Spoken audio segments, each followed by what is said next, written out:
Et si vous étiez compté l'histoire des attaques et des enlèvements au Cameroun, l'extrême nord est devenu un lieu où l'insécurité règne en maître. Plusieurs personnes sont tuées. Combien sont-elles au fait? 5, 10, 20, voire 100. Difficile de le savoir. Il y a aussi des Camerounais qui sont enlevés ou même blessés dans la partie septentrionale du Cameroun. Le ministre de la Communication soutient que le Cameroun n'est pas une base arrière pour des terroristes. Le Jour affirme que la menace de Boko Haram a pourtant changé de visage. Et mutation de s'interroger sur les mesures prises par les autorités administratives pour protéger les Camerounais et leurs biens. La sécurité du Cameroun est-elle donc finalement mise en mal? La presse semble avoir du mal à le comprendre et à comprendre aussi pourquoi des personnalités qui hier étaient accusées, détenues et incarcérées tambour battant, accusés de détournement de deniers publics, sont au fil du temps blanchis par la justice. L'affaire Pierre-Désiré Ngo lui a donné de s'interroger sur l'opération Épervier qui perd ses proies dans les tribunaux et même dans les hôpitaux. L'ancien directeur général de la CNPS est libre, une liberté surveillée, dit-on. Et dans le même temps, Henri Ngoulou est mort, l'ancien ministre délégué aux finances et au budget en attente de jugement depuis 4 ans est décédé dans un hôpital. Le ministre de la Communication a aussitôt fait une sortie pour faire savoir que Henri Ngoulou était bel et bien suivi durant sa maladie. Madame, monsieur, bonjour, bienvenue à Droit de réponse. Droit de réponse est cette émission qui se propose de disséquer l'actualité telle que vue par la presse afin de susciter le débat. Et ce dimanche, nous nous proposons une fois encore de tenter de comprendre l'insécurité qui règne beaucoup plus à l'extrême nord du Cameroun et d'évoquer l'opération Épervier. D'autres sujets d'actualité peuvent également être abordés avant la fin de cette émission. Et bien sur ce plateau, et même avant de faire connaissance avec nos invités, je propose d'abord de retourner dans la presse pour savoir comment elle a traité des différentes actualités. Jean-Paul Chouniat, bonjour. Bonjour Sandrine. Merci d'être au rendez-vous ce dimanche encore. C'est toujours un plaisir. Alors, qu'a dit la presse au sujet de toutes ces actualités? Oui, évidemment, il faut le dire que le fait qui a marqué l'actualité cette semaine, c'est bien la question de l'insécurité transfrontalière. Pour les journaux cette semaine, l'insécurité prend du galon sur le territoire camerounais. La secte Boko Haram déclenche la guerre au Cameroun. Après les enlèvements, la secte islamite s'attaque aux forces de défense et libère un des leurs. À la brigade de gendarmerie de Kousséry, écrit le Septentrion. Des autorités administratives, haut gradés, chefs traditionnels impliqués dans ces opérations de rapt. Ce qui s'est passé à Kousséry, écrit Mutation, une trentaine d'individus lourdement armés ont neutralisé la ville de Kousséry pour opérer leur sale besogne en toute quiétude. Bilan, un gendarme et un gardé à vue tués, relate le messager. Pour Aurore Plus, Boko Haram met à mal l'armée camerounaise. La sécurité des biens et des personnes n'est plus de mise dans les villes frontalières, surtout que la secte n'est plus à son premier coup. Boko Haram au Cameroun, la menace se précise. De base arrière pour la secte, le Cameroun désormais la cible des attaques armées, titre Le Jour. Pour ce quotidien, Boko Haram opère désormais sur 2 fronts. Pour Aurore Plus, encore une fois de plus, la menace est inquiétante. Boko Haram déporte ses opérations au Cameroun. 200 Camerounais tués et 100 Nigérians à Gambourou-Gala. L'information est sous embargo pour ne pas saper le moral des Camerounais, relate Aurore Plus. Au Cameroun comme au Nigeria, les forces de défense prennent fuite devant les milices de la secte, écrit le messager.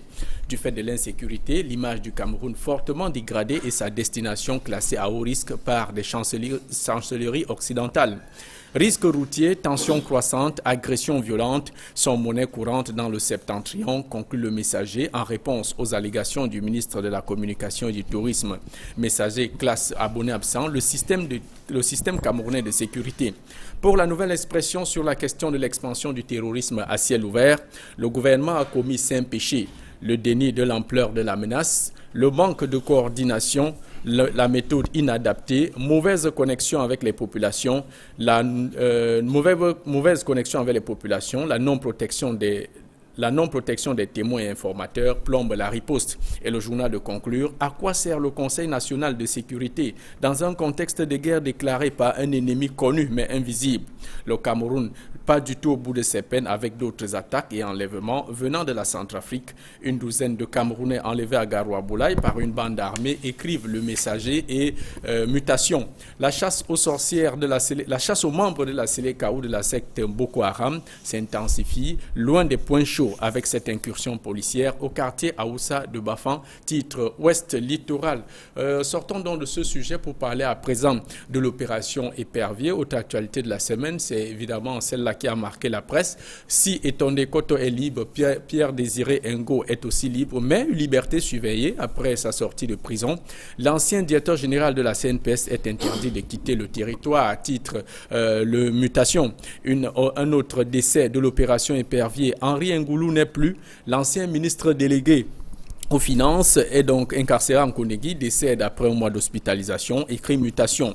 Pour mutation, l'opération Épervier est dans l'impasse et même discréditée au regard de la libération de Tony Koto, l'affaire Bapes et la grâce présidentielle accordée à certains criminels économiques. Pour la météo, le ministre actuel de la Justice, Laurent Isso, ne fait que corriger Amadou Ali, qui du temps de son séjour à la justice avait entrepris une élimination des éventuels aspirants au poste de président de la République après Paul Biya. Après le décès de Catherine Abena, Boto Angon et Henri Ngoulou à Tanganambebara fait désormais partie des malades qui embarrassent Paul Biya, écrit donc la nouvelle expression. Et enfin, dernière préoccupation de la presse, ce débat entre Akonnier et importateurs sur le stockage du riz au port autonome de Douala. Pour régler le problème de congestion, les Akonniers tiennent à voir le délai de 90 jours accordé aux importateurs réduit. Inimaginable, rétorquent les commerçants. L'on redoute surtout une hausse de prix et une pénurie de riz, le temps de trouver un terrain d'entente. Donc voilà, Sandrine Yamga, les principaux sujets que vous avez évoqués tels qu'ils ont été traités par la presse. Mais il faut aussi dire que cette semaine, il y a eu quand même d'autres sujets dignes d'intérêt, même si on ne l'a pas retenu. Il y a par exemple l'installation du nouveau directeur général du chantier naval, après que Bernard Baïha manqué à la cérémonie d'installation. À la première cérémonie d'installation. Il y a aussi eu la commission de discipline du RDPC qui a siégé avec le passage du responsable de la commission départementale du NCAM, le ministre Mokoko Mbonjo, qui est donc devant la commission Mafani Boussongé.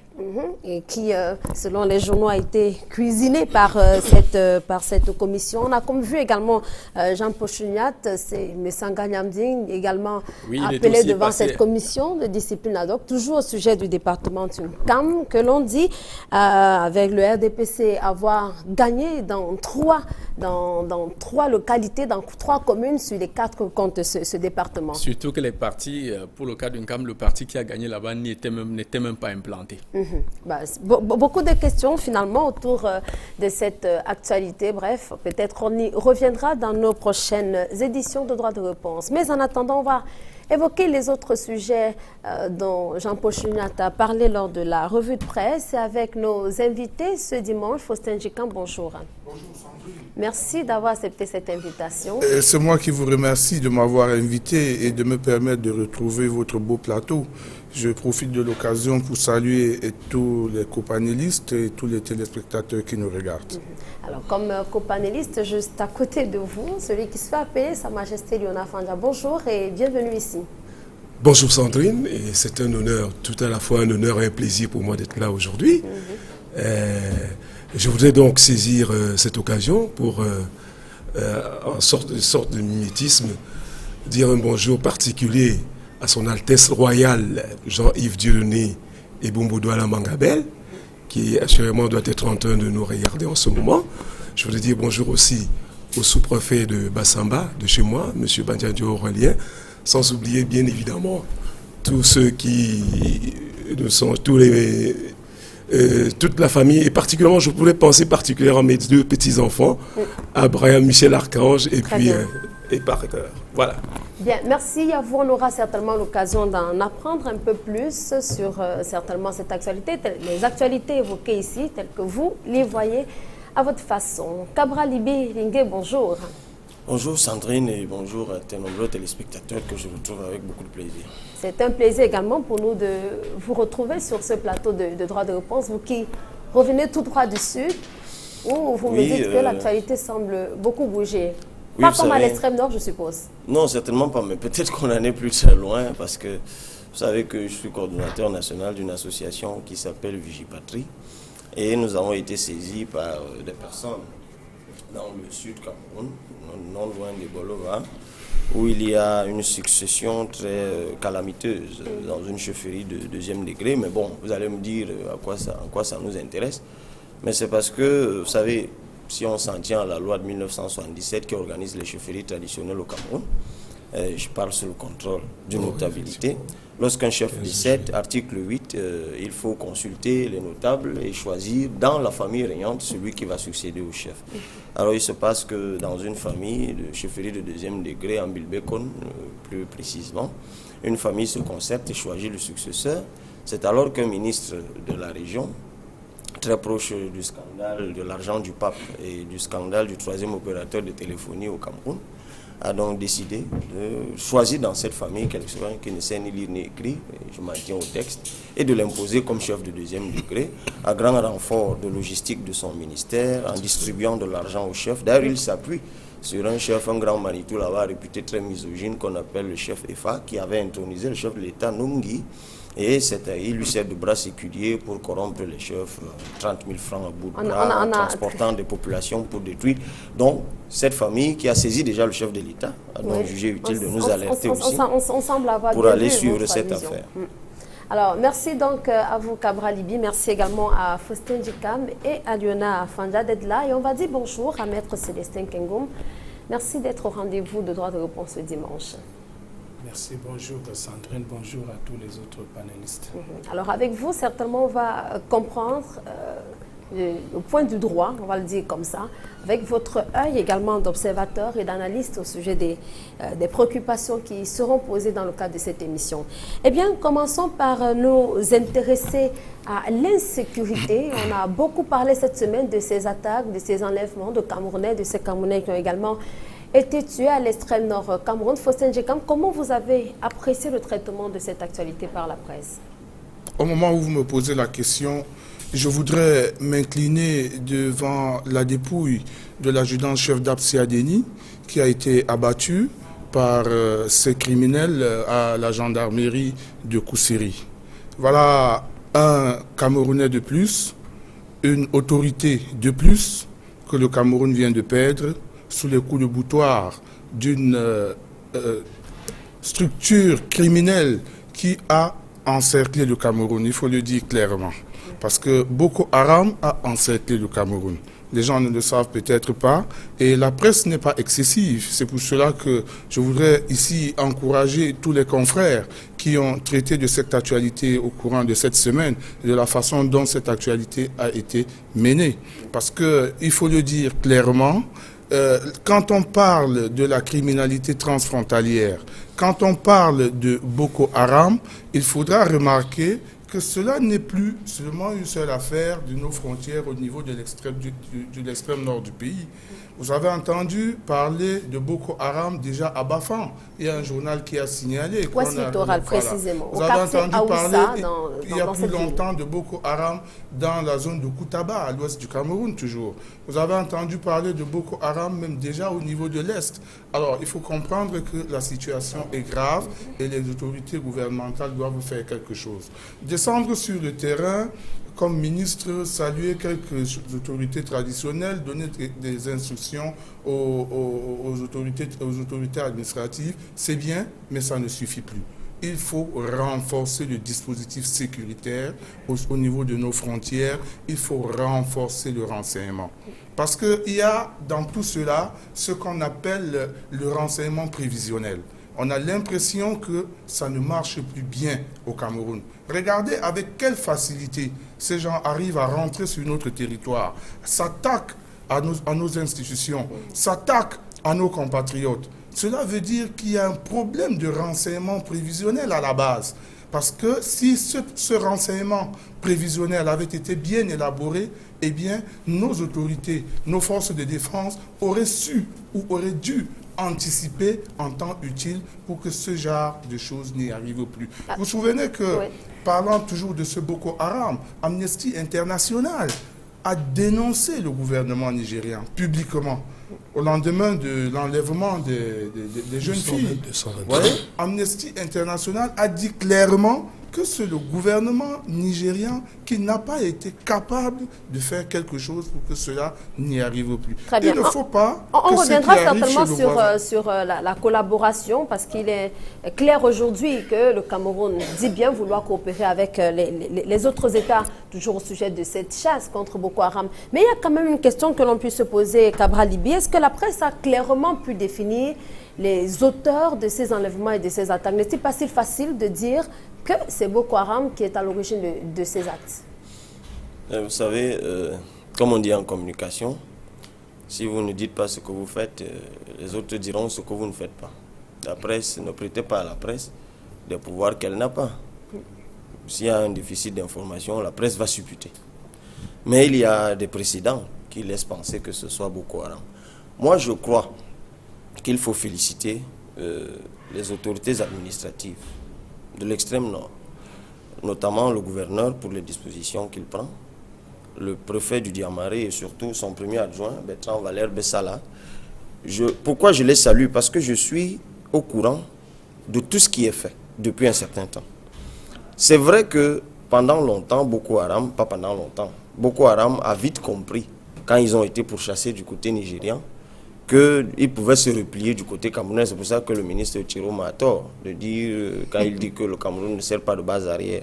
Mais il est évident que le Cameroun a servi de base arrière. Pourquoi? Parce que la sécurisation des frontières du Cameroun, bien qu'ayant servi de prétexte pendant longtemps pour détourner des fonds, a toujours été passive. C'est lorsqu'il y a eu le rapt des premiers occidentaux qu'on a pris conscience. Mais M. Ndjikam s'interrogeait sur la facilité avec laquelle Boko Haram opère. C'est facile de comprendre. C'est parce que Boko Haram est devenu local, en réalité. Boko Haram est doublement local. D'abord parce qu'il s'est développé au nord Cameroun une filière commerciale de sous-traitants de Boko Haram. Et il s'est également développé un lobby politico-mafieux qui entretient la terreur dans cette région pour tenir en laisse. Bon, ils ont compris qu'il est frileux, celui qui les nomme.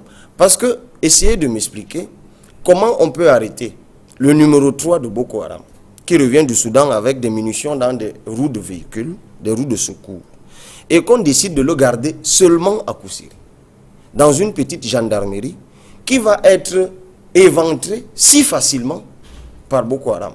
Mais vous savez, je ne suis peut-être pas un grand expert militaire, mais je crois quand même que si je tiens le numéro 3 d'un mouvement terroriste, la première précaution que je prends, c'est que je le fais garder dans une enceinte beaucoup plus sécurisée, notamment en Maroua. Si on est dans l'extrême nord, je l'envoie en Maroua. Mais ça n'a pas été le cas, on l'a conservé là-bas. Bon, je ne suis pas un grand militaire pour savoir ce qui a présidé à tout cela. Mais de vous à moi, Sandrine, essayez de me dire, des gens, ils sont prétendument des étrangers Boko Haram. Comment ils font pour opérer à 23 heures, c'est-à-dire dans la nuit, dans une zone qu'ils ne connaissent pas? Ils viennent en moto en plus. C'est-à-dire, vous êtes camerounaise, et on me dit que vous, Sandrine, vous avez pris la moto un soir, et vous êtes allé opérer dans un village, au Nigeria. Vous savez exactement où se trouve un prêtre canadien, un prêtre portugais, et vous l'arrêtez, et vous vous envolez, enfin, je ne sais pas, italien, et vous vous en allez avec sa Suzuki, en plus. Alors, les forces de l'ordre ont très vite réagi. Ils ont quadrillé la zone. Cette Suzuki, c'est clair, n'a jamais traversé la frontière.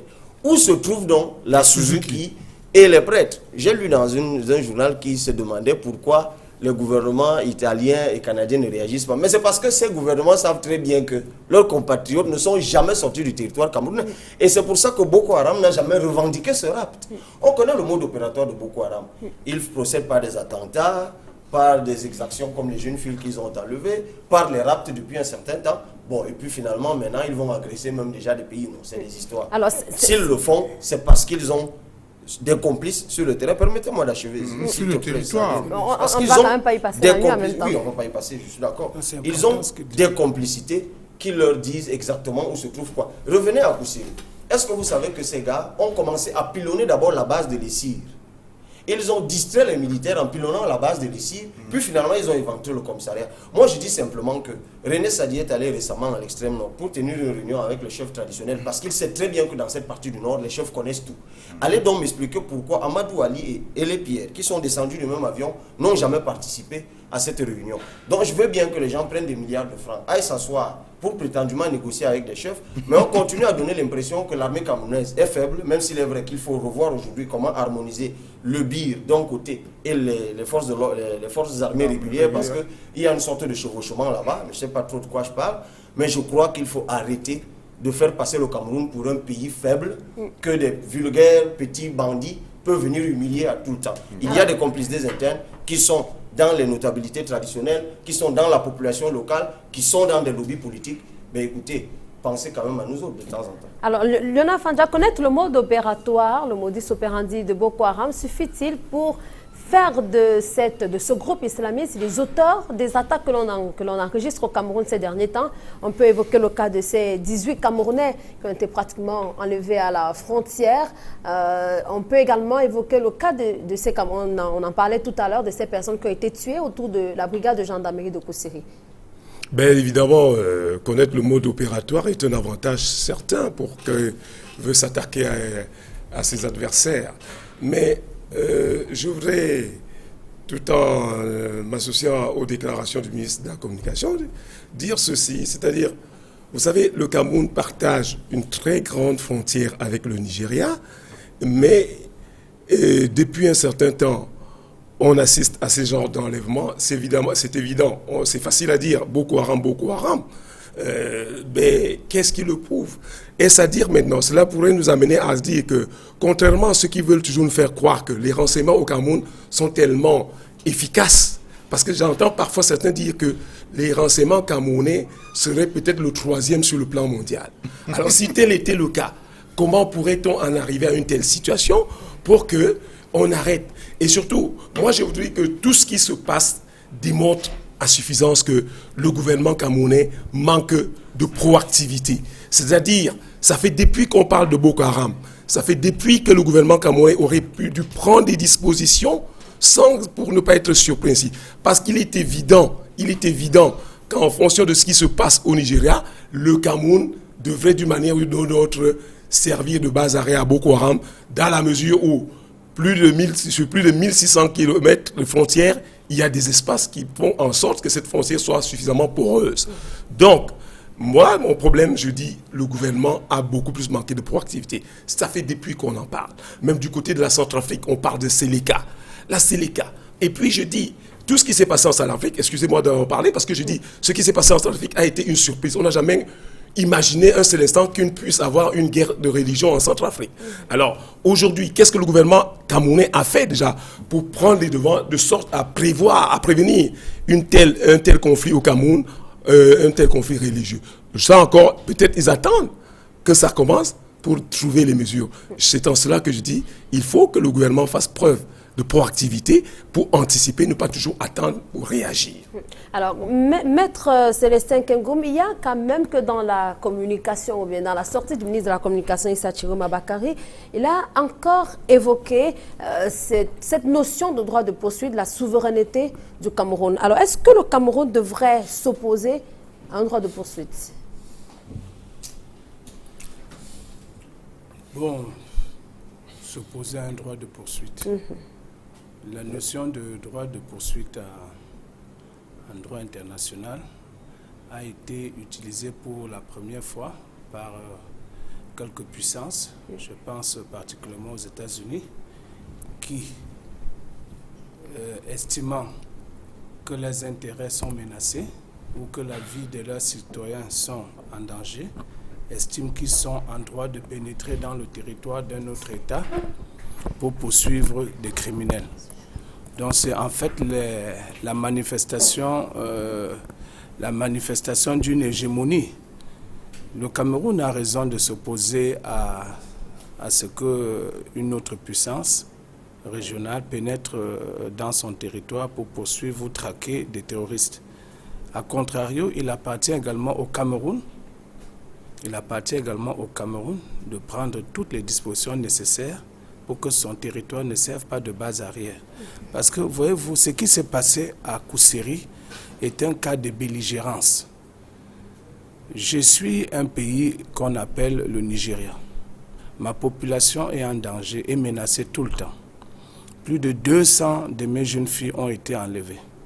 Et on arrête dans le territoire du pays voisin des gens munis de munitions qui seraient destinés à ceux qui provoquent les troubles dans mon pays. Vous les gardez dans une brigade de gendarmerie où il n'y a qu'un seul garde ce jour. Un seul. Alors que tous les moyens auraient dû être mis en place pour que ce prisonnier soit évacué dans les meilleurs délais possibles, non même pas à Maroua, mais même à Yaoundé. Un avion spécial aurait pu être envoyé de Yaoundé et un contingent aurait dû acheminer ce monsieur vers Maroua. Vous le faites garder par une seule personne. Alors, un pays voisin qui vit une situation comme celle-là estime qu'il y a des connivences internes et que cela a été fait exprès, qu'on aurait sacrifié un adjudant et vous le laissez partir. Alors que ce monsieur était une mine d'or, une mine d'information. Parce que quand on rompt la chaîne de fourniture en munitions, en armes, tout ce que vous voulez, ça veut dire que le conflit armé s'arrête. Le conflit armé n'a plus de raison d'être. Qu'est-ce qui fait la force de ces groupes terroristes? C'est parce qu'ils sont détenteurs d'armes à feu.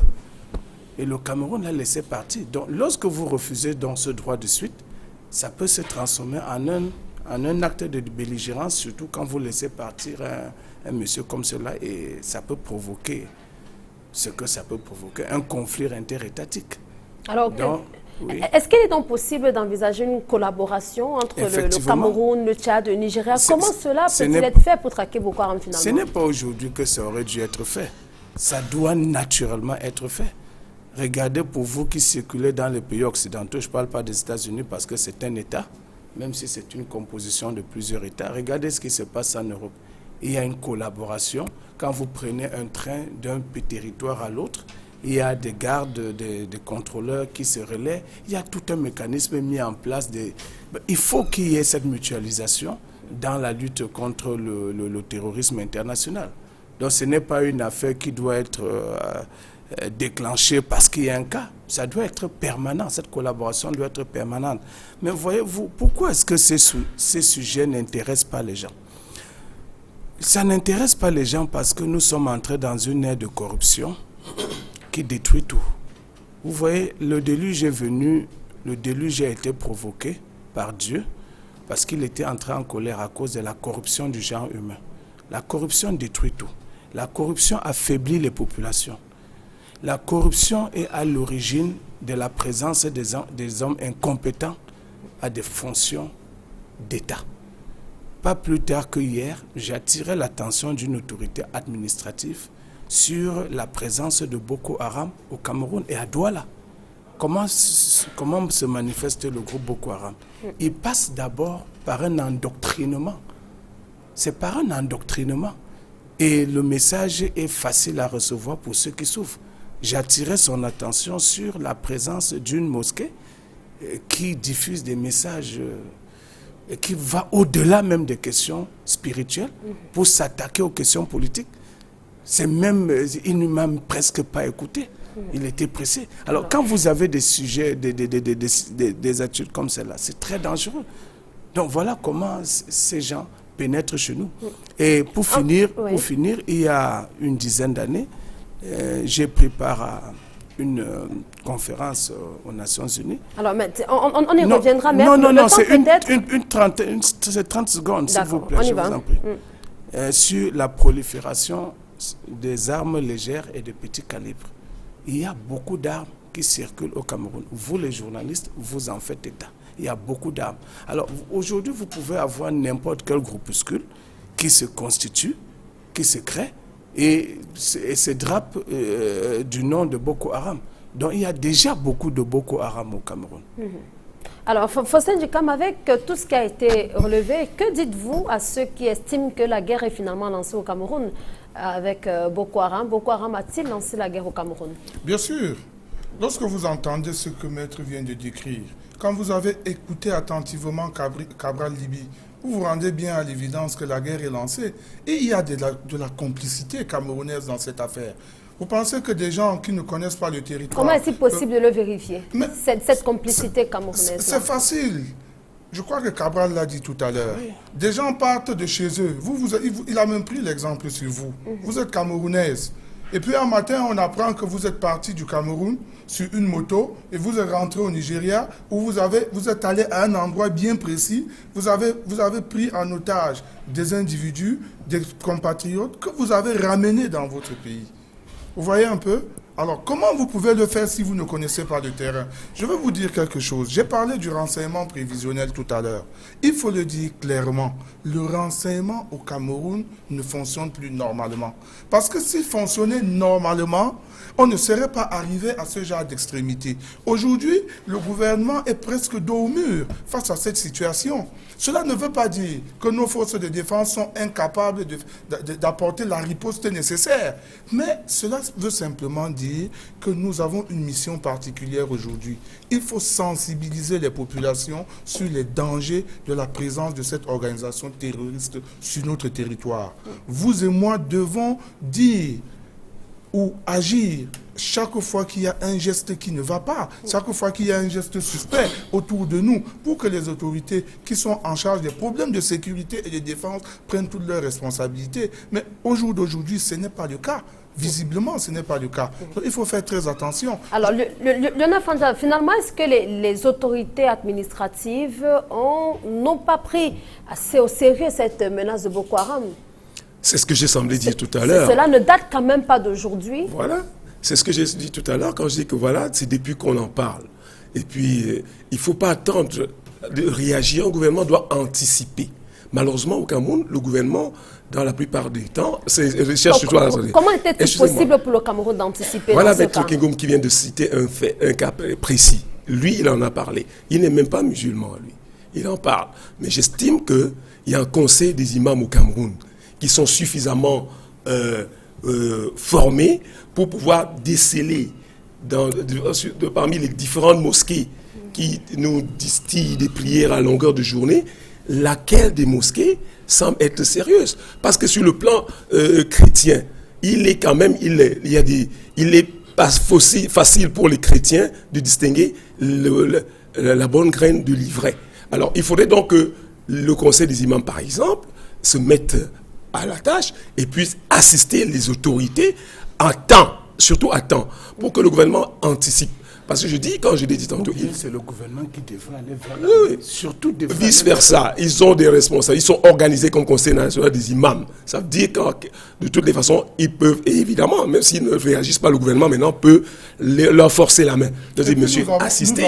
Nous avons sur place au Cameroun des grands professionnels des problèmes de défense, de renseignement et de sécurité intérieure. On sort d'une réunion en Côte d'Ivoire, je crois que le président ivoirien a reçu tous les ministres d'Afrique de l'Ouest et de l'Afrique centrale en charge des problèmes de sécurité et de sécurité intérieure sur ce problème de Boko Haram. C'était hier qu'il les a reçus à la fin d'une réunion où il a été question justement de renforcer le dispositif de renseignement au niveau de la région, de la sous-région d'Afrique de l'Ouest et centrale. Ce n'est pas, vous savez, ce n'est pas une nébuleuse, ce n'est pas une guerre asymétrique. J'ai entendu des gens dire que nous sommes en train de lutter contre un ennemi qu'on ne connaît pas. Si on avait anticipé sur le renseignement, on aurait pris des mesures coercitives pour parer à ce genre de choses qui nous arrivent aujourd'hui.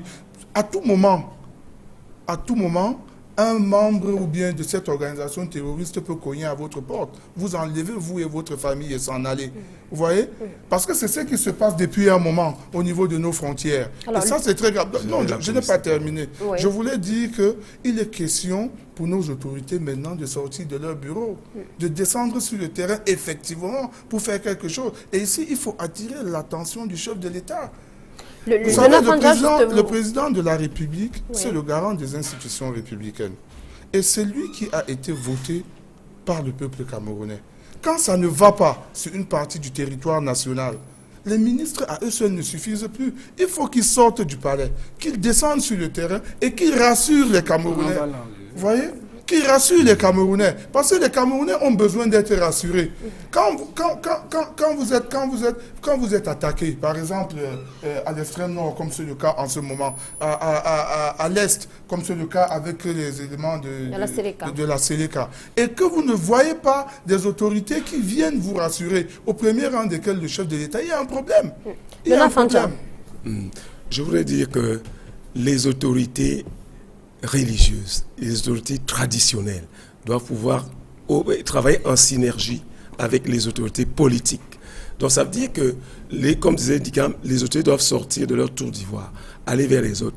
Et parce qu'il ne faudrait pas seulement, le problème n'est pas seulement, moi je pense que sur le plan militaire, on est déjà devant le fait accompli. Mais bien au contraire, il faudrait que les autorités traditionnelles assistent l'administration pour que, vraiment, de manière urgente, qu'on anticipe. Parce que là, c'est encore le début. On n'est pas encore à la phase des attentats.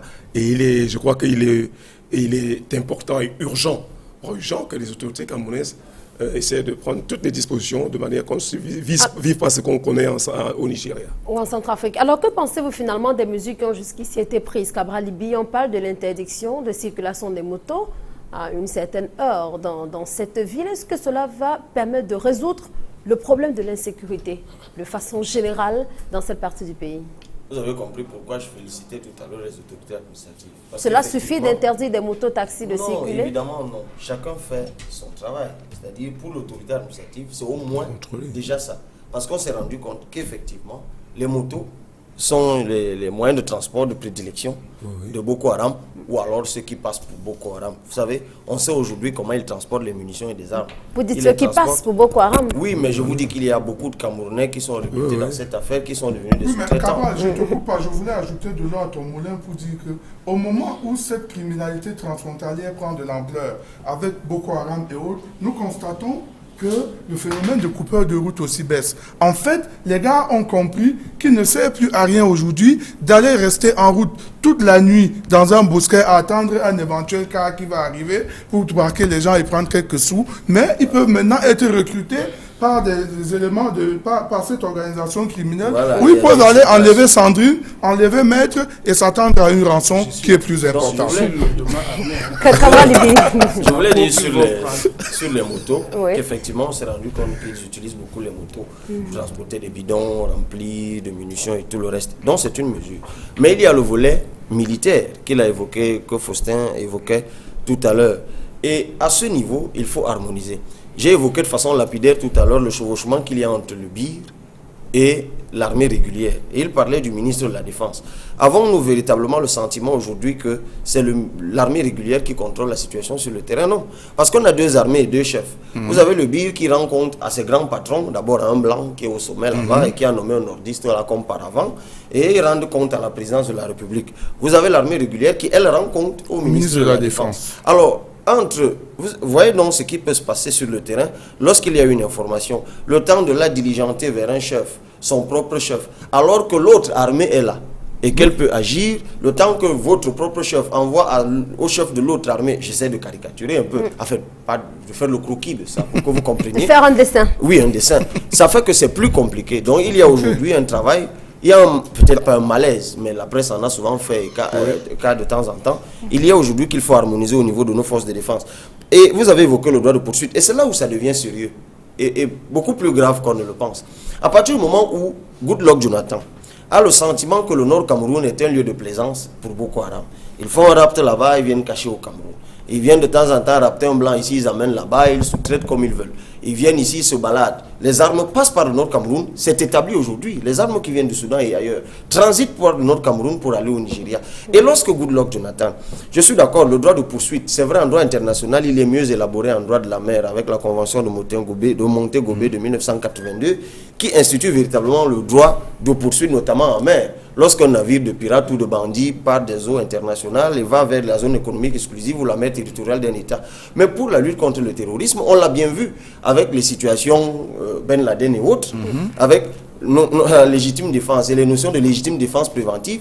Lorsqu'on se rend compte qu'un État héberge en son sein des gens qui font du mal à notre État et que cet État est incapable de les traquer et de là-bas où il se trouve, il continue à nous nuire, nous avons le droit aujourd'hui d'exiger que cet État nous permette, c'est pour ça qu'il parlait de coopération internationale. Certes, c'est la coopération internationale, mais cet État a le devoir de se faire assister.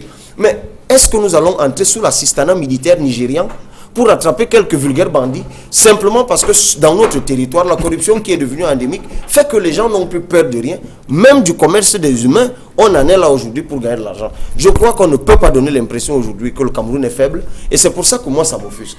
Parce que quand le Nigeria le dit, quand le Nigeria émet de telles idées, c'est qu'en fait, le Nigeria est en train de dire le Cameroun est incapable de sécuriser ses frontières. Le Cameroun est incapable d'attraper le moindre bandit. Ne m'amenez pas à dire que notre armée n'est forte que lorsqu'il faut battre des civils. Moi, j'ai toujours dit, c'est très facile de venir arme au point. Il faut voir quand ils se déploient, lorsque 2 ou 3 individus sont en train de manifester quelque part, ils se déploient en 8, en 4, avec casque et arme au point.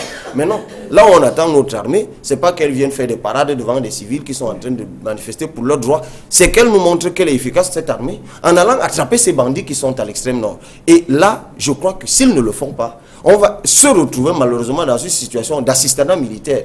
Et je sais que les autorités de Yaoundé, c'est davantage ce qu'ils redoutent le plus. Parce qu'une fois que l'assistanat militaire arrive chez vous, cet assistanat militaire ne tardera pas à s'occuper de vous-même. Alors, Maître Célestin Kengoum, l'économie criminelle a-t-elle donc finalement fait son lit dans la partie septentrionale du Cameroun? Et est-ce qu'il est possible aujourd'hui, en éliminant l'hypothèse du droit de poursuite, comment il est possible pour le Cameroun de pouvoir faire face à Boko Haram de façon efficace et efficiente? Pour faire face à Boko Haram, il faut repenser le management à la tête de l'État. Il faut que le président de la République tire les conséquences de son discours du 31 décembre 2013. Le président de la République a fait le constat amer de l'inertie de son gouvernement, a fait le constat que les populations souffrent, qu'il y a un problème de conditions de vie des populations à améliorer et que les grands débats devraient tourner au niveau de l'amélioration de leurs conditions de vie, de l'emploi et de tout ce qui s'y accompagne. Cela veut dire quoi? Devant un peuple qui a faim, un peuple qui a été affamé parce que quelques personnes ont pillé des milliards et continuent à le faire. Des jeunes sont sans emploi. Qu'attendez-vous d'eux? Ils sont passés d'un stade d'impuissance à un stade d'indifférence. Aujourd'hui, le Camerounais du Sud, du Grand Sud en général, ne se sent pas véritablement concerné par tout ce qui se passe dans le Grand Nord, dans l'extrême Nord. Dans l'extrême Nord, les populations locales ne se sentent pas véritablement concernées parce que leurs intérêts ne sont pas menacés. Les menaces sont portées vers les expatriés, vers ceux qui sont susceptibles d'avoir un peu de moyens. Alors il faut donc revoir tout. Il faut lutter, il faut aller à la source du problème pour améliorer, trouver du travail aux gens. La lutte contre la pauvreté est la première bataille à mener pour que les populations se sentent concernées. Il faut que les dirigeants soient en phase avec les populations. Parce que nous avons nous-mêmes voulu cette situation que nous vivons aujourd'hui. Comment cela se passait avant? Le choix des hommes était dicté non pas simplement par des considérations de compétences, mais les rapports qu'ils avaient avec les autorités en place. L'extrême nord, les chefs traditionnels étaient les relais naturels du pouvoir. Et comme ils surveillent tout, ils savent tout, comme l'a si bien dit M. Cabral Libi, ils savent tout. Il fallait donc que ces chefs traditionnels servent de relais. Mais voilà, on a créé autour d'eux une nouvelle élite qui, au lieu de faire face avec ces chefs traditionnels, les concurrencent, les combattent. Et du coup, ils ont embrayé, ils ne se sentent plus concernés. Donc c'est un problème général.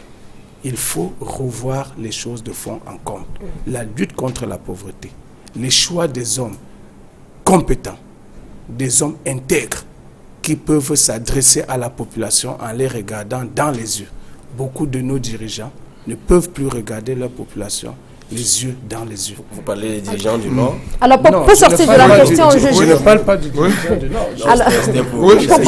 Pour sortir du sujet, juste une question pour vous, Faustin Djikam. Le ministre de la Communication explique que ce qui se vit dans le septentrion est la conséquence des situations qu'il y a en République centrafricaine et au Nigeria. Est-ce que vous partagez ce point de vue? Non, pas du tout.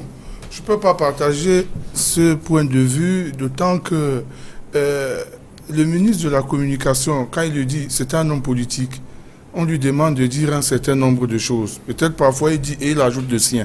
Mais ce qui est sûr, n'est-ce pas, c'est que dans un premier temps, puisque vous avez demandé qu'est-ce qu'il faut faire pour sortir de cette affaire, mais c'est simple. La première chose qu'il faut observer, c'est que il faut rendre hommage à nos forces de défense qui sont là-bas, à l'extrême nord. C'est en fait surtout le corridor, de la frontière, qui luttent de jour comme de nuit pour que la situation ne s'aggrave pas, même si le plus souvent ils ne sont pas très bien renseignés. Ensuite, Cabral l'a déjà souligné, il faut harmoniser le travail de nos forces de défense au niveau de nos frontières. Parce que ce n'est pas harmonisé. C'est vrai qu'au ministère de la Défense, on fait beaucoup de choses. On met beaucoup de moyens, beaucoup d'hommes sur le terrain. Mais avec d'un côté l'armée régulière, de l'autre le BIR, il y a comme une sorte de chevauchement. Et puis il faut renforcer le dispositif de renseignement. N'oubliez pas que le Cameroun est l'un des rares pays qui a des agents de renseignement à l'intérieur de ses frontières et à l'extérieur. Vous savez que nous avons des agents de renseignement au Nigeria. Nous avons des agents du côté du Cameroun. Tout cela doit être harmonisé pour qu'on puisse anticiper sur des mesures à prendre pour tout au moins contenir cette furia. S'il te plaît, Faustin, tu ne me refuses jamais rien. Je voudrais à ta suite, merci Sandrine. C'est-à-dire juste 30 secondes, Cabral. En 30 secondes, je voudrais dire, pour que nos téléspectateurs nous comprennent pas mal. En fait, il n'y a pas un problème Boko Haram au Cameroun. C'est-à-dire, l'armée camerounaise n'est pas incapable de maîtriser Boko Haram. C'est pour ça que je vous dis que les battues qui sont menées, renseignez-vous, les battues qui sont menées sur le terrain aujourd'hui à l'extrême nord démontrent à suffisance que c'est pas Boko Haram. C'est ridicule. C'est pour cela que je chutais pour dire notre ennemi est à l'intérieur. Oui. La guerre qu'il faut mener, c'est contre les lobbies politiques, c'est contre les notabilités qui servent les élites du Grand Nord, de comptoir pour les personnes adaptées, ainsi de suite. L'ennemi est là-dedans. C'est là le vrai problème de l'extrême nord. Alors, je vous propose à présent, chers messieurs, d'évoluer et de parler de ce qui est considéré comme le passé PV. On va s'interroger autour de la libération de Pierre-Désiré Ngo, l'ancien directeur général de la CNPS. Vous avez l'impression, Cabral Libye, que les prisonniers dits VIP, ce dont on a beaucoup parlé avec l'opération dite Épervier, ont cristallisé l'attention de la presse. Pourquoi? Mais écoutez, parce que c'est des prisonniers VIP, effectivement. Parce que quand on arrête le ministre, ça fait le buzz. Moi, mais pourquoi ils cristallisent? Parce que d'abord, on les libère depuis un certain temps et d'autres meurent. Chaque fois que moi je parle de ces gens, je voudrais ne pas être amnésique. On parle beaucoup de Pierre-Désiré Ngo qui a été libéré par la grâce présidentielle. En réalité, c'est par la grâce présidentielle, mais il est encore sous poursuite, puisque c'est une détention. On parle de liberté surveillée. Liberté surveillée, parce qu'il y a une autre affaire qui pèse sur lui, c'est pour ça qu'il ne peut pas sortir.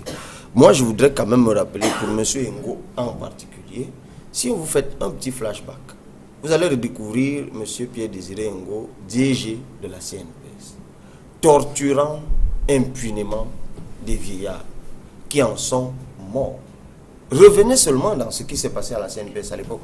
Il se comportait comme un petit président de la CNPS, comme se comporte d'ailleurs son successeur de ces jours-ci, donc je ne sais pas si c'est une maladie de là-bas.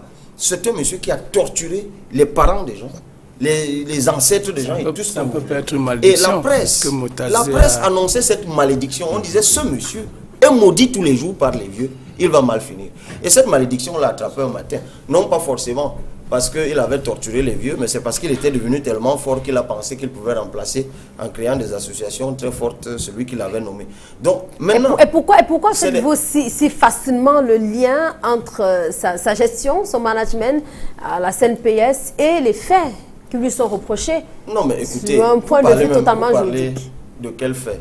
Pendant longtemps, celui qui les nomme disait qu'il ne voyait pas de preuves. Bon, quand il les a eus, il a commencé à en arrêter quelques-uns. Mais curieusement, au bout de 9 ans, quelqu'un sort, on vous dit qu'on n'a aucune preuve contre lui. Vous savez, j'ai toujours dit que je soutiendrai toujours une action de lutte contre la corruption. Tant qu'on veut éradiquer la vermine républicaine, je soutiendrai toujours. Mais qu'au moins que le travail se fasse sérieusement. Si vous n'avez pas de preuves, c'est du droit. Si vous n'avez pas de preuves contre quelqu'un, ne venez pas animer la galerie, ne dérangez pas les Camerounais. En leur donnant l'impression que vous arrêtez des gens, d'abord ça nous rapporte. Écoutez, je vais vous faire un petit topo. Quel est l'objectif de l'infraction pénale? C'est réparer le tort. D'abord, punir la personne, punir l'auteur, réparer le tort et puis protéger la société. On peut penser que lorsqu'ils sont arrêtés, ils sont punis. La privation de liberté, notamment pour les personnes d'un certain rang, c'est une punition. Maintenant, revenons au tort. Est-ce que le tort est réparé? En matière de crime économique, la réparation d'un tort, c'est la restitution in integrum. C'est des gens qui ont pillé le Cameroun, ils ont détourné cet argent. On arrive toujours par le recouvrer. Faustin, qui connaît mieux les chiffres, les donnera tout à l'heure. Maintenant, troisième élément, est-ce qu'ils sont des dangers pour la société? Moi, je pense intimement que lorsque quelqu'un a été puni et qu'il nous a restitué ce qu'il nous a volé, vraiment au bout de 5 ans ou de 7 ans ou de 8 ans, il n'est plus vraiment dangereux pour la société, puisqu'il n'a plus accès aux fonctions qui lui donnent accès à la fortune publique. Du coup, autre chose justifie leur détention. Surtout, vous voyez, on va parler de ceux qui sont morts tout à l'heure. Quelqu'un fait 3 ans. Je pense qu'on en parle après. Il n'est pas jugé, il n'est pas entendu. On va justement en reparler. Que cette opération est perdue à côté de l'encombrement institutionnel. Et vraiment, je sors de là, s'il te plaît, Sandrine. Je ne sais pas. De mon point de vue, parmi ANIF, Consup et tout ça, pour moi, il y a la Chambre des comptes qui fait un excellent travail. Et la Chambre des comptes rend pratiquement tous les 2-3 ans un rapport. Il y a un rapport général qui est tous les ans, un rapport thématique. Est-ce que vous savez que le dernier rapport thématique, que personne n'a jamais contesté, là-bas c'est des magistrats, ils font bien leur boulot, démontre clairement qu'il y a une corruption et des détournements graves et scandaleux à la SOPECAM. Est-ce que vous savez que le DG de la SOPECAM est toujours là? Avant elle, il y a eu dans le précédent rapport thématique la Caisse autonome d'amortissement, où on montrait que c'est une entreprise publique qui fonctionne à volo. Les gens volent l'argent comme ils veulent. Ce DG, il est toujours là. Je ne vous parle pas du parc de Ouaza, ainsi de suite, ainsi de suite. Quand vous avez donc des éléments aussi concordants et aussi probants, des bandits de la République continuent à tourner à la tête de l'État, vous ne les arrêtez pas. Vous nous servez de temps en temps des actualités des gens qui sont libérés, qui sont morts. Moi je dis, soyons un peu plus sérieux, prenez-nous beaucoup plus au sérieux. Faustin Djikam. Alors, la complexité des affaires de Pierre Désiré Ngo, d'ailleurs, Cabral Libi le disait, il n'y a pas que cette affaire de détournement de ces preuves de 25 milliards, il y a également d'autres affaires qui pèsent sur l'ancien directeur général de la CNPS. Vous n'avez pas l'impression que cela n'a pas permis de bien comprendre de quoi il est véritablement question avec sa libération il y a quelques jours? Tout à fait. Et cela est général. Il faut peut-être essayer de rafraîchir la mémoire des Camerounais. Lorsque cette opération a été lancée il y a quelques années, nous avons tous applaudi. Nous nous sommes dit, ben voilà, on attendait, ça faisait longtemps que ça durait où n'importe qui pouvait voler la fortune publique comme il voulait. Mais très vite, nous avons déchanté au regard des procédures. Quand on a commencé à interpeller certaines personnalités, on s'est rendu compte qu'ils pouvaient être du jour au lendemain arrêtés, embastillés, gardés en prison durant des années avant de se voir, de se retrouver à l'information judiciaire ayant passé en détention préventive parfois 4 ans. Vous voyez?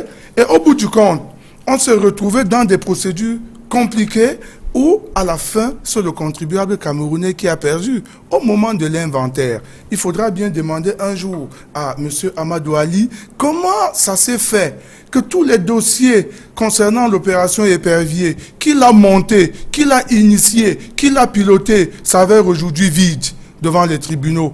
Qui va payer la note? Vous voyez, vous avez entendu le tribunal criminel spécial dernièrement. Ils vous disent que jusqu'ici, ils ont pu quand même recouvrir 2 milliards. Mais vous ne savez pas combien le contribuable camerounais a payé aux avocats de l'État du Cameroun. Ils sont là. Non, ils peuvent vous dire. Dans le cas, par exemple, du dossier... Vous n'avez pas vu le nom de Maître Kengoum. Non, je ne parle pas de vous, je parle d'un cas du général. Quand vous voyez, par exemple, le dossier du port autonome de Douala, les avocats de l'État ont touché dans cette affaire au bas mot 800 millions. Vous voyez un peu? Alors, et quand vous voyez tous ces dossiers, quand vous voyez des missions rogatoires à l'étranger qui ont été initiées, où on a envoyé des magistrats, des marchés pour contrôler des choses qui n'existaient presque pas, c'est des milliards, des centaines de milliards.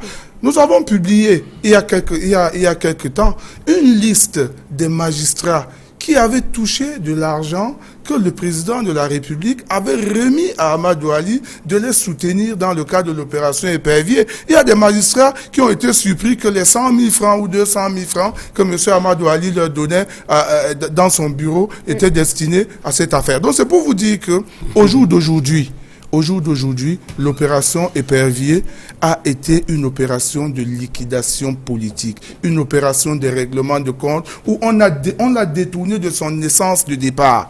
Et c'est pour cela qu'il faudrait arrêter avec ça. Parce que ça nous fait finalement honte. Je vais vous prendre 2 cas pour terminer. On y reviendra, Faustin. Le temps de savoir auprès de Maître Célestin Kengoum, doit-on s'inquiéter, la presse doit-elle s'inquiéter, si tant il est vrai que ce soit liberté surveillée pour Pierre-Désiré Ngo, on peut reparler de l'acquittement d'Edouard Etondé Kotor. Il y a bien évidemment des motifs et puis le droit estime que tout cela peut être fait. Alors la liberté surveillée, qu'est-ce que l'on doit comprendre par liberté surveillée sur un point de vue tout à fait juridique? Vous avez dit beaucoup de choses à la fois, mais je retiens de tout ce que vous venez de dire qu'il y a une forme d'inquiétude, d'interrogation de la presse, et pas seulement de la presse, mais de la population. Qu'est-ce qui se passe en réalité avec l'opération Épervier? Vous voyez, si vous confiez un aéronef à un pilote inexpérimenté ou à quelqu'un qui n'a jamais piloté, il y aura crash. Le véritable problème, je l'ai dit, je ne cesse de le dire et de le marteler, c'est un problème de corruption. La corruption, vous ne mettez pas des gens qu'il faut à la place qu'il faut. Lors d'un congrès extraordinaire du RDPC à Yaoundé, le chef de l'État avait annoncé les couleurs en disant qu'il va mener une lutte et que les détourneurs à col blanc seront poursuivis. En tout cas, il annonçait qu'il y aurait une lutte acharnée contre cette forme de prévarication. L'annonce du chef de l'État, c'est le chef de l'État. Il représente l'ensemble du Cameroun. Il donne le ton. Et après, il faut que les techniciens se mettent au travail. Rien n'a été défini. Rien n'a été défini. Qu'est-ce qu'on voulait exactement? Il fallait savoir ce qu'on voulait. Voulait-on récupérer cet argent? Alors, il suffisait de négocier. On vous appelle, on vous dit voici les preuves qui vous accablent dans une salle de réunion. Voici, en présence d'un arbitre, quelqu'un qui joue le rôle d'arbitrage. Voici ce qu'on vous reproche, voici les preuves. L'autre dit voilà les preuves contraires. Parce qu'étant en prison, il n'est pas facile d'accéder aux preuves. Allez-y dans tel endroit, on apporte les preuves contraires. À la fin, voilà ce que vous devez. Et comment entendez-vous le payer? Ça, c'est une approche amiable. On n'a pas pensé à ça. Il y a une approche sanction. On décide maintenant que vous payez ou que vous ne payez pas. On va d'abord vous punir. Mais pourquoi allez-vous punir des créatures que vous avez vous-même installées? Voilà. Comment allez-vous punir quelqu'un que vous avez laissé en poste pendant 18 ans? Aujourd'hui, tous ces directeurs qui se succèdent à la tête de certaines entreprises publiques payent le prix des choses, des actes posés par leurs prédécesseurs. Est-ce qu'il faut assainir la finance publique? Non, qu'est-ce que vous avez... pas punir? Non, non, écoutez, je vous dis que toute politique répressive doit être conçue, doit être pensée, conçue, élaborée.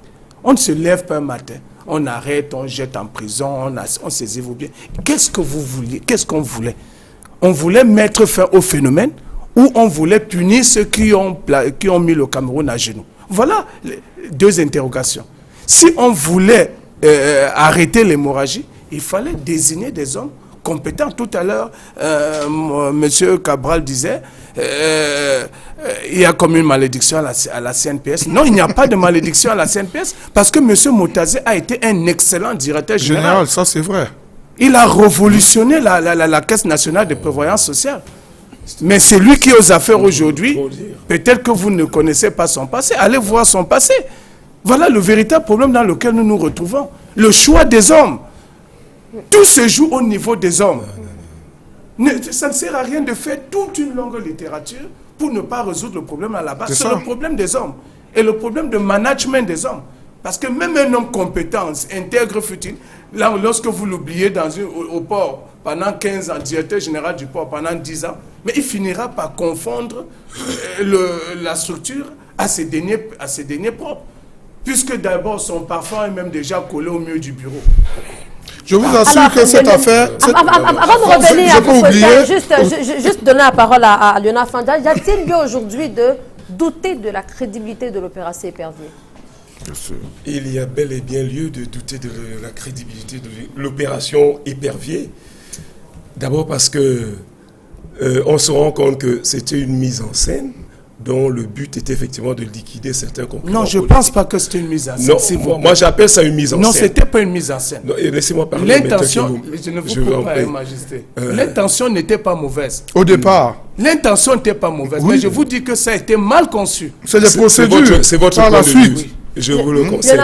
Mais je dis, au finish, je me rends compte que c'est une mise en scène dont le but était de liquider certains concurrents politiques et puis de se sucrer aussi dans l'opération. Parce que sinon, comment comprendre que dans une société comme la nôtre, on est en train de sanctionner les gens. Tout à côté, les gens continuent à voler impunément, tout simplement parce qu'ils versent dans ce sort d'activisme de soutien au chef de l'État, et ça leur sert de paravent ou de rempart, de protection contre tout un gens. Et je me refuse que Maître Kingou me cite que le don de Moutazé. Je crois que Moutazé, comme Ngo, comme les autres, s'inscrivent tous dans la même logique. C'est des gens qui ont l'argent, qui ont confisqué l'argent de ce pays. C'est des gens qui usent des prétendants. Vous n'avez qu'à voir dans quelles écoles vont leurs enfants. Hein? Je vais parler par exemple de celui dont vous avez cité. Non, on parlait de la CNPS. On disait qu'il n'y a pas une malédiction. Oui, puisque je veux dire que ceux de la CNPS, comme ceux-là, sont tous dans la même chose. Parce que au Cameroun, si les gens veulent être sérieux, si on veut être sérieux, on doit, ce gouvernement, parce que moi j'estime toujours que à l'heure actuelle, c'est le règne de l'illusion, du mensonge, de la sorcellerie et du satanisme. Voilà. Parce que ici, à l'heure actuelle, vous ne pouvez pas. La compétence a foutu le camp. Quand un enfant veut aller demander un emploi, on lui demande qui est ton parrain. Alors, est-ce que tu es bilingue? Voilà les questions prioritaires. On ne s'en fout de la compétence. Et on multiplie les frustrations. Et c'est tout cela qui fait en sorte que certains maintenant profitent de Boko Haram pour s'ériger en sorte de Boko Haram. Donc, pour mettre un terme à cela, il faut donc la justice. Je vais vous prendre un exemple. Dernièrement, la Fondation Orange inaugurait le premier village Orange au Cameroun, à Boné-Poupa. Alors, ils avaient confié la réalisation à Plan International. Plan International a conçu des bâtiments scolaires, des écoles, que les autres construisent à 25 millions, à 12 millions. Vous vous imaginez? À cette occasion, j'ai osé poser la question au ministre, au secrétaire d'État de la Santé qui était là, si le gouvernement ne peut pas s'inspirer de ces exemples de partenariat, parce qu'ils ont vu qu'avec d'autres, ça ne poussait pas le même. Pour pouvoir peut-être faire mieux dans le management de la gestion de certains dossiers. Oui, et donc, et là, il est rigoureux, c'est-à-dire, les noms, nous connaissons tous ici, nos dirigeants, ceux qui sont en poste et d'autres chantent les louanges, gagnent les marchés publics par les prête-noms. Ce sont leurs épouses qui gagnent les marchés d'1 milliard. Tout ça. Et par contre, les opérateurs économiques sont mis au banc de touche. C'est tout cela qui pose une frustration qu'il faut combattre si on veut vraiment être sérieux. Si on veut dire que ce n'est pas une mise en scène. Justement, Fossen Djekam, il y a que la presse est beaucoup interrogée ou bien semble prendre peur de ces personnes qui décèdent autour de l'opération Épervier. On évoquait les cas de Catherine Abena, de André Mboto Angon, et il y a quelques jours seulement de Henri Ngoulou. Vous avez certainement suivi Maître Mekadje également. Vous avez certainement suivi la sortie du ministre de la Communication qui a affirmé que Henri Ngoulou, le défunt, l'ancien ministre délégué aux finances et au budget, a été suivi. Comment vous avez apprécié et comment vous estimez, comment vous expliquez que la presse s'inquiète autant pour des personnes qui ont été interpellées dans le cadre de cette opération? Moi, je ne sais pas si le ministre de la Communication a consulté le certificat médical, le bulletin de santé du ministre Ngoulou avant de faire ce genre de déclaration. C'est une déclaration qui l'engage. Mais je trouve quand même qu'il ne faut pas être excessif. Je vous ai dit tout à l'heure que l'opération Épervier, telle qu'il est menée aujourd'hui, manque de crédibilité. Parce que les procédures sont cavalières.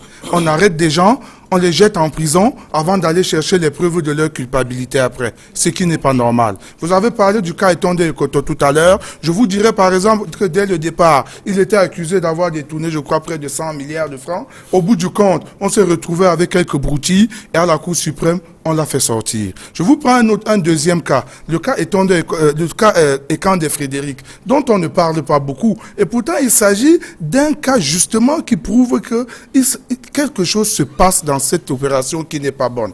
Voilà un monsieur qui est nommé comme liquidateur du Crédit Agricole, c'est-à-dire d'une entreprise bancaire qui est en faillite. Il est syndic de faillite. Un matin, on l'interpelle, on le met en détention sous le prétexte qu'il a détourné près d'1 milliard de francs. Et pendant ce temps, la liste des véritables créanciers du Crédit Agricole, ceux qui ont des véritables débiteurs du Crédit Agricole, ceux qui ont volé l'argent du Crédit Agricole, nous les connaissons, nous avons leur nom, ils sont là parmi nous, ils vivent en liberté, on ne les a jamais inquiétés et le liquidateur est en prison. Pourquoi? Allez-y voir quelque chose. Donc c'est pour vous dire que si nous continuons comme ça, on va se retrouver à une note déjà qui est salée. Parce que je ne sais pas qui payera la note de toutes ces familles qui ont été détruites, de tous ces morts que vous venez d'évoquer tout à l'heure. Vous avez remarqué que pendant que les gens meurent, le gouvernement continue à faire croire que non, et ils ne sont pas morts parce qu'ils étaient maltraités, ils étaient malades, on les a suivis, on a fait ceci, on a fait cela. Mais il s'agit d'une justice de 2 poids 2 mesures. On vous dit que la mesure présidentielle fait libérer des gens qui ont été condamnés définitivement et qui ont déjà passé, je crois, 10 ans en prison, n'est-ce pas? En même temps, il y a des gens qui ont été condamnés à des peines à des peines moins lourdes que ceux-là, qui ont des dossiers moins lourds que pour ceux qu'on libère et qui restent en prison. C'est pour vous dire qu'il y a quelque chose qui ne va pas. Alors, Kabara Libye, est-ce qu'on peut tout de même s'interroger à partir du cas de Henri Ngoulou, pour s'interroger tout de même, on le disait tantôt, 4 ans en détention en attendant d'être jugé, cela peut paraître long. Comment il est donc possible aussi d'expliquer cette sortie du ministère de la Communication qui n'a pas évoqué tout de même ce que l'on peut qualifier comme la lourdeur autour de l'enrôlement de cette affaire? Vous savez, si vous voulez, sur les sorties du ministre de la Communication, vous pouvez écrire un ouvrage. Il a fait une sortie quand Mbappé s'est sorti de prison. Sorti pour dire 2 phrases. Donc, lui, il a un peu l'habitude. Il faut bien qu'il existe dans le gouvernement. Je crois que c'est pour ça qu'il mérite son poste. Donc pour moi, c'est un détail. Je crois que l'interrogation sur la longueur de la détention préventive, qui est, je crois, de 6 mois renouvelable 2 fois, je parle sous le contrôle de maître dans 18 mois maximum, n'attend pas... En cas de crime. 6 mois de crime. Bon, voilà, je pense qu'il y a une disparité, donc c'est 18 mois maximum. Donc, en réalité, on n'attend pas la mort de quelqu'un pour s'interroger sur la détention préventive. Je tiens même à rappeler, pour ceux qui oublient, quand vous relisez les textes de 90, la détention, la garde à vue administrative, elle est même illimitée au Cameroun. Bon, ça c'est un autre débat. Donc, pourquoi les gens peuvent faire 3 ans, 4 ans? On n'attend même pas qu'ils meurent pour poser la question. Mais c'est certainement parce qu'il y a des goulots d'étranglement au niveau de la justice qui estime qu'elle n'a pas suffisamment de personnel, et allez savoir pourquoi il y a 3 promotions de magistrats qui attendent toujours que le président un jour ait la force de convoquer le Conseil supérieur de la magistrature alors qu'on est en déficit de magistrats. Allez donc chercher à savoir pourquoi on ne leur donne toujours pas suffisamment de moyens. Bon, maintenant, allez savoir pourquoi ils bagarrent même dans des bureaux pour des partages de 500 000. Donc, je crois qu'il y a un problème avec la justice qu'on pose depuis longtemps qu'il faut régler. Maintenant, quand un ministre meurt, écoutez, les gens meurent tous les jours, hein, et c'est des gens qui sont vieux déjà. Donc ils souffrent de certaines maladies. Et en plus, pour tous ceux qui ont été tout au long de leur vie se retrouver en prison, ça peut être très éprouvant psychologiquement. Et puis, c'est des gens qui sont... En fait, les gens meurent à 70 ans, 60 ans. Je pense que la mort, elle est naturelle. La question qu'il faut se poser, c'est est-ce que la mort de M. Ngoulou est liée à ces conditions de détention. J'ai cru lire dans la presse qu'il était dans le dénuement total. Peut-être qu'il n'avait pas suffisamment volé, mais il faut savoir que les prisons camerounaises sont généralement des mouroirs pour ceux qui n'ont pas d'argent. Parce que les VIP, eux, ils sont plutôt bien traités. Ils ont un quartier qu'on appelle VIP là-bas. On leur amène des services traiteurs tous les jours. Et puis, ils mangent en famille, causent des grandes affaires de la République. Ils ont une télé, presse, tout ce que vous voulez. Donc, en fait, c'est des gens qui, en principe, ne doivent pas mourir en prison. Mais comme c'est des humains, comme tout le monde, même étant en prison, d'abord, ils avaient leur maladie parfois avant d'y aller. Les nerfs sciatiques des uns et des autres n'ont pas attendu la prison. Alors, donc, je crois que, bon, n'en faisons pas un cas outre mesure.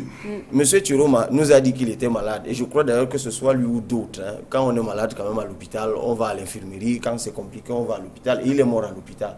Donc, on n'a même pas attendu monsieur Chiroma pour savoir que quelqu'un qui va à l'hôpital, c'est pour un suivi médical. Donc, maintenant, il est mort. Vraiment, c'est Dieu qui en a décidé ainsi. Qu'est-ce que vous voulez? Maître Célestin Kengo. Justement, sur la question de Henri Ngoulou, on évoquait tout à l'heure les conditions de détention, mais également le temps que l'on prend entre l'interpellation d'une personne et le moment où il passe devant un juge d'instruction, devant le tribunal, pour pouvoir s'expliquer sur une affaire. Qu'est-ce que je peux bien vous dire dessus? Je suis impuissant à vous répondre. Et pourquoi? Pourquoi impuissant? Qu'est-ce que vous voulez qu'on vous dise? Il y a des textes qui sont là. Appliquez-les. Pourquoi ne les applique-t-on pas? Et quand on ne les applique pas, qu'est-ce que Maître Kengoum peut bien vous dire?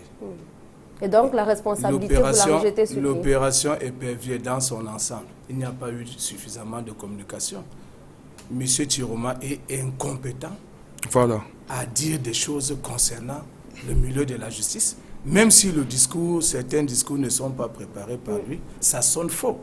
Vous savez, dans des métiers techniques, lorsque vous n'êtes pas technicien de la chose, quand vous parlez, d'abord, vous-même, vous n'êtes pas convaincu, vous n'êtes pas convaincant et vous ne pouvez convaincre personne.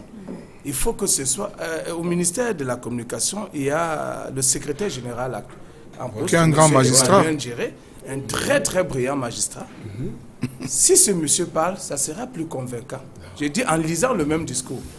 Mais voyez-vous, depuis que l'opération épervier a commencé, nous sommes assez surpris pour les juristes que le ministre de la Communication ne communique pas assez, ne communique pas du tout. C'est pas normal. Il faut communiquer. Quand je dis le ministre de la Justice, ça ne veut pas dire la personne physique. Ça veut dire quelqu'un qui représente le ministère de la Justice devrait rendre compte au public, aux citoyens camerounais, parce qu'ils agissent. Ailleurs, le procureur communique. Ce sont des mandataires. Ils devraient rendre compte régulièrement de l'évolution des dossiers. Et non ce que Cameroun Tribune nous pond là, une espèce de résumé d'une audience. C'est pas ça, rendre compte. Qu'est-ce qu'on reproche à... Mais écoutez. Mais il y a Bobby Okono quand même, avec Kalara, qui fait un excellent travail. Oui, mais Kalara, ce n'est pas l'État, ce n'est pas eux qui ont arrêté. On parle de ceux qui privent leurs concitoyens de leur liberté pendant plusieurs années. Oui. Il faut rendre compte. Voilà le vrai débat, il faut rendre compte. Le ministre de la Justice doit s'expliquer. Pourquoi arrête-t-on des gens? Comment peut-on garder quelqu'un pendant 8 ans et découvrir comme par enchantement que le dossier est vide? Oui, je voudrais dire, contrairement à ce que dit M. Guégou, je ne voudrais pas croire que le ministère Tiroma fait des sorties sans demander un peu l'avis de son secrétaire général, qui par ailleurs... Non, le discours n'est même pas préparé par lui. Je vous dis une chose, par exemple, dans le cas de Bapes, par exemple, le ministère Tiroma a fait une sortie en présence du secrétaire général du ministère de la Justice. Voulez-vous faire croire que cette présence était une présence anodine? Non, la communication était un échange. Non, c'était un échange. Il a dit justement des choses. Il a dit justement des choses qu'on ne dit pas. Il a violé le secret de l'instruction. Il n'est pas ministre de la Justice. Il est ministre de la Communication. Il est ministre de la Communication. Voilà. Parole du gouvernement. Il parle au nom du gouvernement sous le contrôle du ministère de la Justice représenté par le secrétaire général du ministère de la Justice. Ça n'a aucune valeur. Et par ailleurs, il parle sous le contrôle parfois du délégué général. Le ministre de la Communication n'a pas dit que M. Bapes va continuer à être poursuivi, ainsi de suite. Il viole le secret de l'instruction. C'est pour cela que Maître Kemgoum dit qu'il n'est pas compétent. Monsieur, vous dites qu'il n'est pas compétent. Moi, je trouve que c'est un bon ce dossier à le faire. Non, pas forcément. Ce n'est pas à lui de faire ce genre de communication. Je voudrais dire que Maître Kingo a mis de l'eau dans son propre vin en disant que le secrétaire général du ministère de la Communication est un brillant magistrat.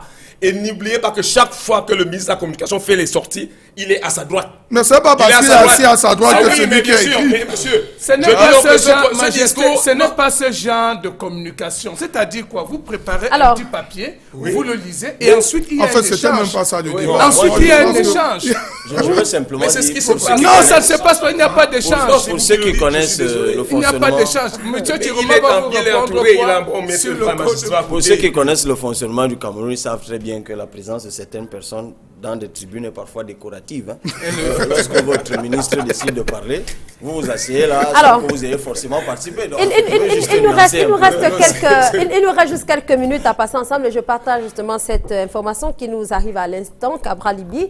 Il s'agit de Pierre Moukokombonjo qui, selon certaines sources, n'a jamais été auditionné par la commission de discipline du RDPC, contrairement à l'information qui a été relayée par Europe Plus cette semaine. Oui. Eh bien, c'est une...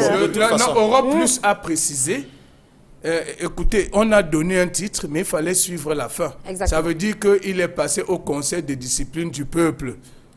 Donc on a mis 3 points, c'est plus tard qu'on a dit. Lui-même qui fait partie de la commission ad hoc de discipline du RDPC.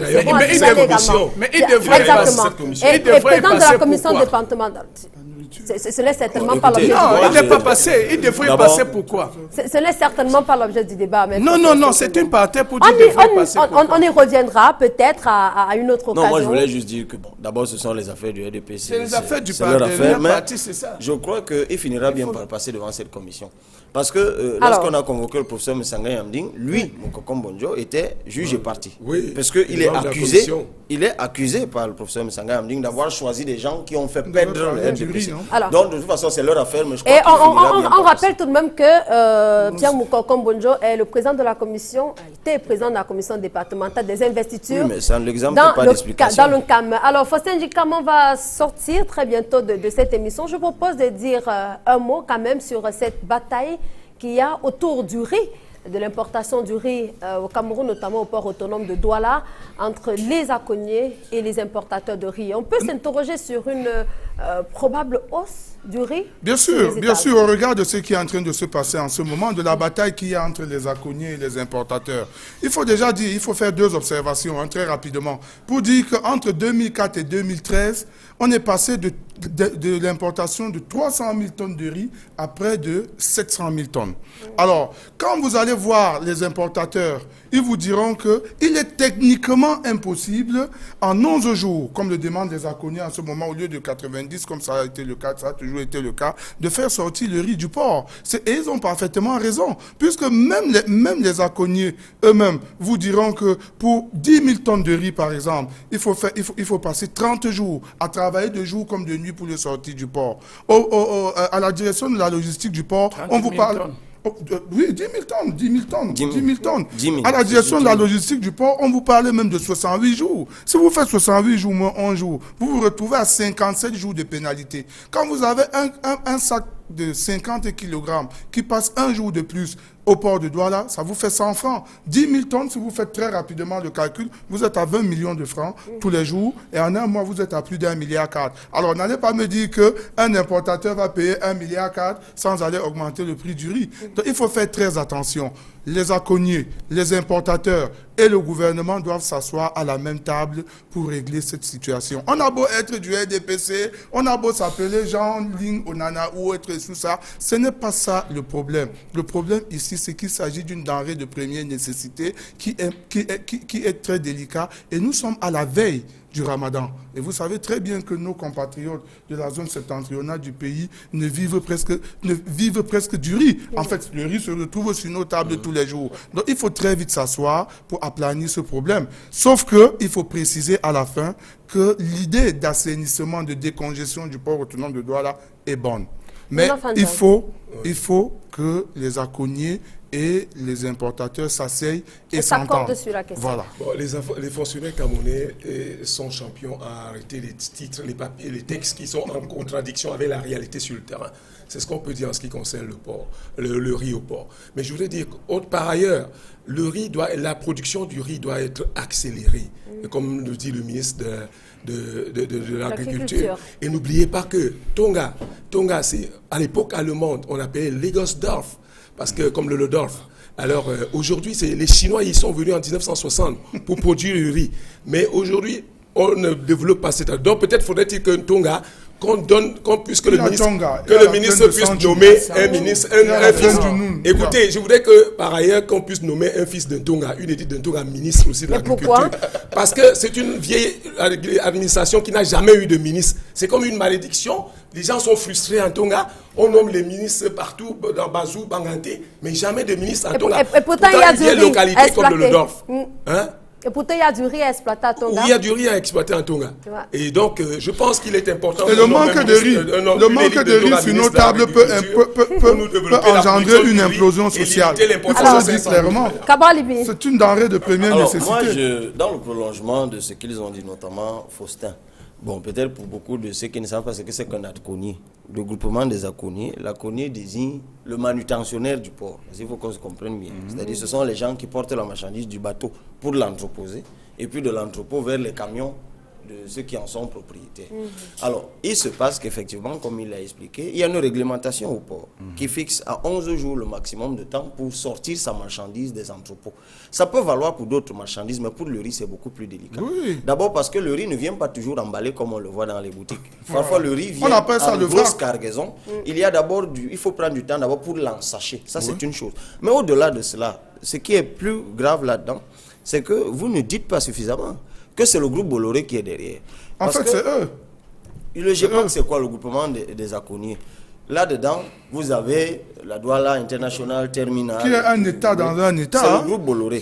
Et qui sont aujourd'hui en train de chercher à avoir également le terminal de Kribi, ce qui est inadmissible. Mais dites-moi un peu, Sandrine, 50 ans après les indépendances, donc le Cameroun est incapable d'avoir des manutentionnaires, on est incapable d'acheter des grues pour transporter la marchandise. Ces aconniers n'ont aucun engin. Alors, on est pratiquement arrivé à... Aucune machine, aucun camion en ce État. que je veux dire, c'est que des gens... Ce qui se passe au Cameroun, je crois qu'on doit organiser les états Alors, généraux. de l'agriculture peut-être. Non, ce que je voulais dire, Juste, c'est que on là... est pratiquement à la fin de l'émission, Faustin Djikampe est capable de chuter. Alors qu'on est en train de s'amuser avec les Camerounais qui ont de la peine même à acheter ce riz, parce que ce riz même est devenu frélaté depuis un certain temps, il y a des cargaisons frélatées.